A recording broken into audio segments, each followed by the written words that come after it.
আপনারা একটা বিশ্বাসের উপর আমাকে ভোট দিয়েছেন, সেটা হলো আমার দ্বারা দুর্নীতি হবে না।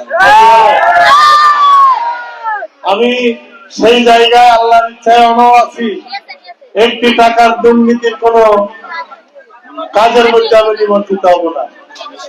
আপনারা মুসলিম সনাতনী সবাই ভোট দিয়েছেন যে আমি শুধু মসজিদের উন্নয়ন করবো, মন্দিরকে ফেলে রাখবো তা নয়। মন্দিরের উন্নয়ন হবে, মন্দিরের মসজিদেরও উন্নয়ন। রাস্তাঘাটের যে বেহাল দশা, এগুলো ইনশাআল্লাহ আমরা পর্যায়ক্রমে সবগুলো হাতে নেব। আমাদের বিশ্বাসের সমস্যার সমাধান আমরা করে ফেলব। জনগোষ্ঠীর অধিকার ছিন্ন করার জন্য যাতে কোনো স্বার্থপর ব্যক্তি সুবিধা লুটতে না পারে, সেই ব্যাপারেও আমরা সজাগ থাকবো ইনশাআল্লাহ। এবং আমরা আমাদের এই নির্বাচনী এলাকায় যদি কেউ কোন রকমের ক্ষমতা দেখিয়ে হটকারিতা করতে চায়, আমরা তার হাতকে চেপে ধরবো ইনশাআল্লাহ।